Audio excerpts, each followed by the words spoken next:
when I moved into what I thought was a peaceful lakeside neighborhood. The last thing I expected was to go head-to-head with an HOA Karen from hell. But as we all know, peace and HOA Karens just don't mix.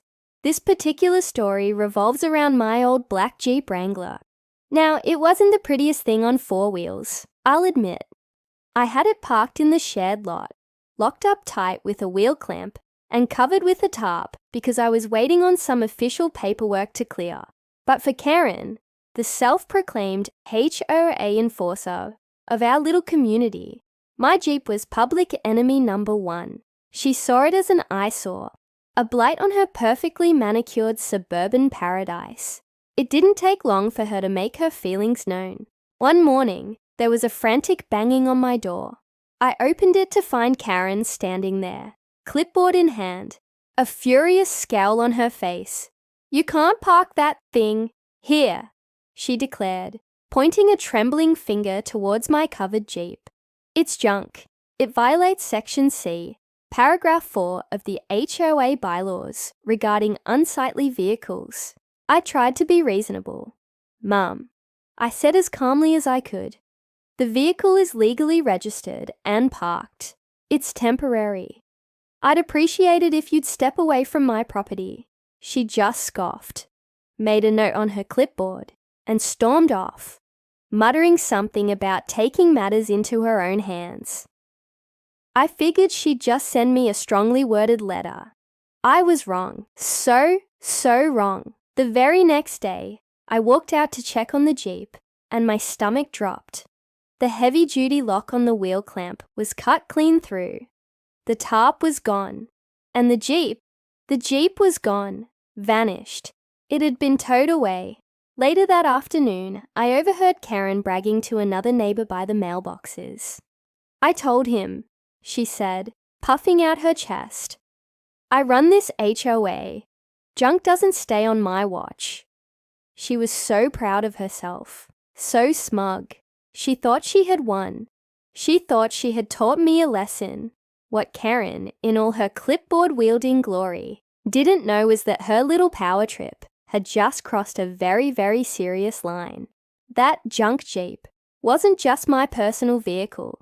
It was the property of the local police task force. I'm an officer, and that Jeep was a key piece of an ongoing undercover sting operation. My assignment was simple: keep it parked, keep it hidden, and let the embedded trackers do their work. It was evidence. So, when the Jeep went missing, it wasn't just my problem. My phone immediately blew up with calls from my precinct. The sergeant was not happy. "Where is the vehicle?" he demanded. I had to explain the unbelievable truth. An overzealous HOA lady had stolen a police vehicle right out from under our noses. The response was swift and decisive. You see, when federal property goes missing, they don't send a strongly worded letter. They send the cavalry, a fleet of unmarked SUVs, the kind you see in movies, descended on our quiet lakeside community. They rolled right up to Karen's house, lights flashing, and blocked her driveway. She came storming out of her house in a silk robe, her hair in rollers, absolutely livid. "What is the meaning of this? You can't park here. This is a private community," she shrieked, pointing at the lead detective. He didn't even flinch.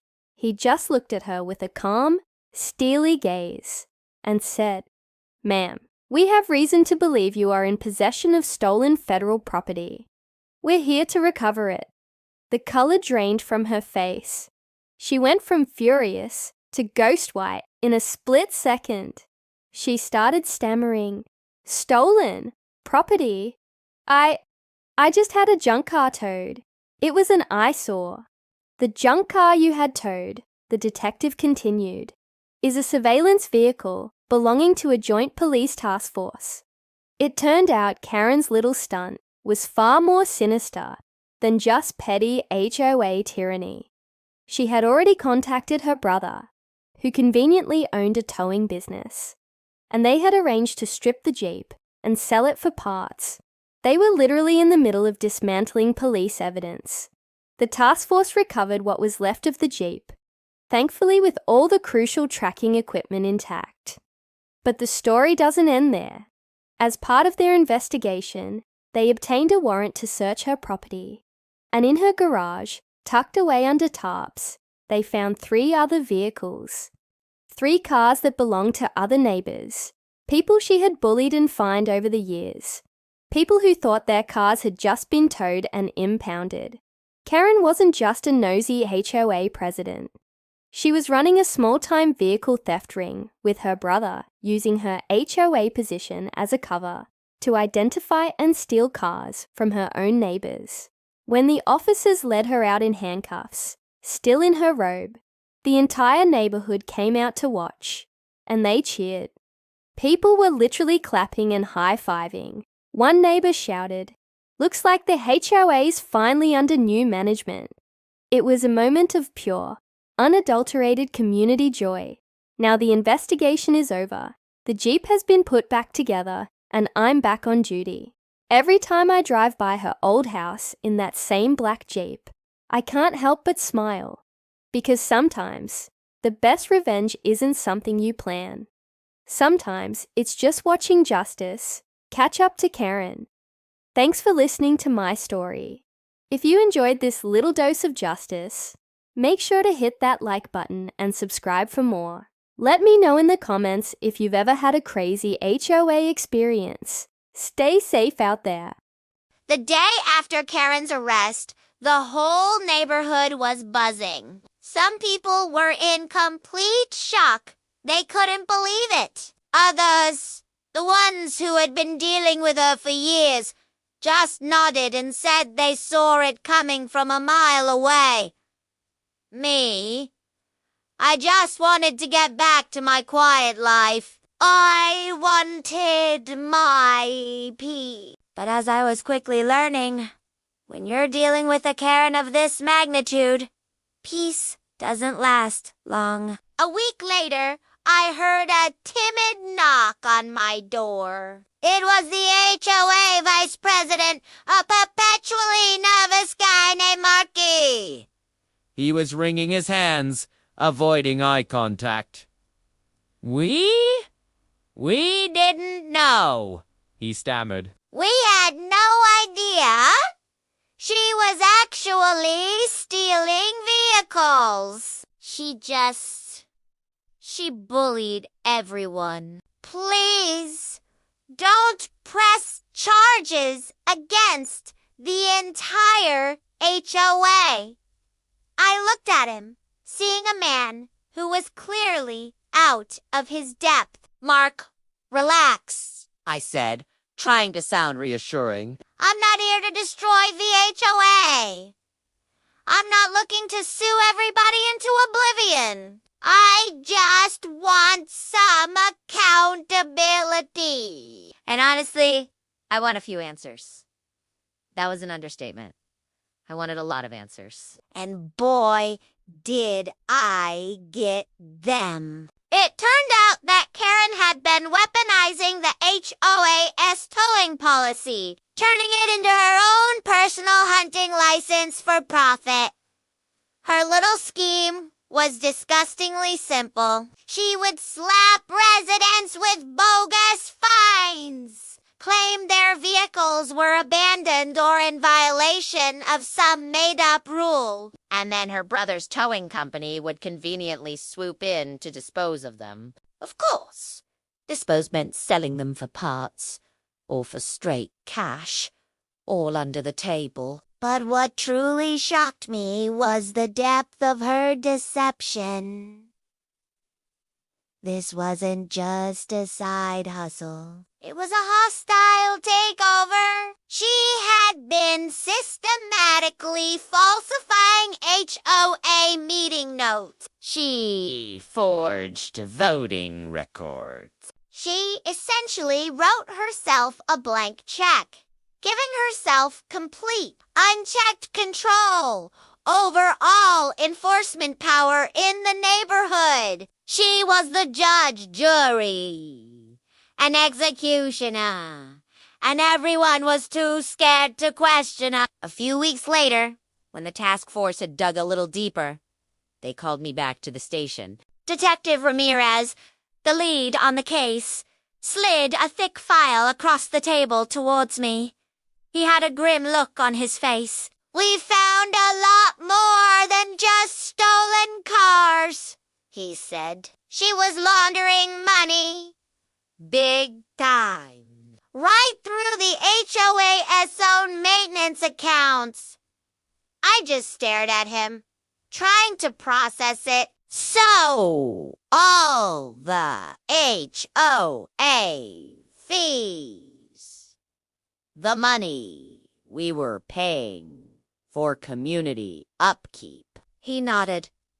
"Exactly. Homeowners were paying for road repairs that never happened, for landscaping that was never done. She was pocketing the funds, funneling them through a series of shell accounts tied to the HOA. It was a sophisticated operation." The news of the money laundering scandal spread like wildfire. The remaining HOA board members resigned overnight, practically tripping over each other to distance themselves from Karen and the mess she'd created. They were terrified of being implicated, of being the next ones to get a visit from the task force. Their local paper picked up the story, and the headline was glorious.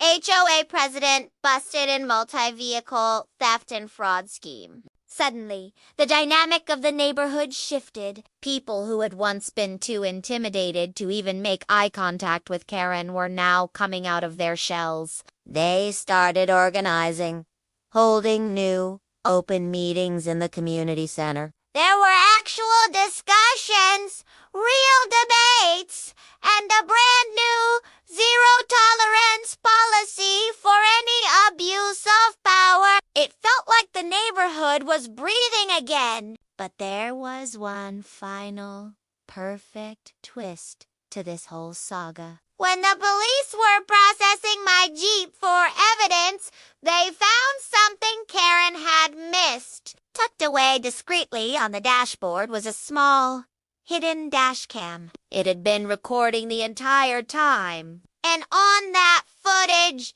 clear as day, was Karen. She walked right up to my Jeep, pulled out a pair of bolt cutters, and snipped the lock on my steering wheel brace. Then she looked straight into the camera lens, almost as if she was talking to me, and said with a smug grin, "Let's see what the owner does when he finds this gone." That single clip, that moment of pure, arrogant criminality, became the linchpin of the prosecution's case. It was irrefutable. A few months later, I found myself in a courtroom, ready to testify. Karen was there, dressed in a bright orange jumpsuit that did not flatter her at all. She refused to look at me, staring straight ahead with a defiant scowl. But when the judge read the verdict guilty on all counts, her head snapped in my direction. Her eyes were wide with disbelief and pure rage. "You set me up!" she hissed across the courtroom. I just looked at her calmly and replied, "No, Karen, you set yourself up." She was sentenced to 6 years in federal prison for grand theft auto, wire fraud, and tampering with government property. Turns out, stealing from a police task force comes with some serious consequences. The weekend after her sentencing, the neighborhood threw a massive block party. It was the first time in years I'd seen people laughing and relaxing like that. Someone even brought a little toy Jeep and put task force stickers on it as a centerpiece. It was a perfect, cathartic moment. Now, every time I drive my Jeep past the community gate, I see the new sign the residents voted to put up. It reads, "Welcome to Oak Ridge, HOA Under New Management," and parked right there. Gleaming in the sun, is my black Jeep. It serves as a constant reminder for everyone in the neighborhood and for me that some locks should never be cut and some lines should definitely never be crossed. Thanks for sticking with me through this wild story. It just goes to show you, never know what's really going on behind closed doors. If you enjoyed this, make sure to hit that like button and subscribe for more content. See you in the next one!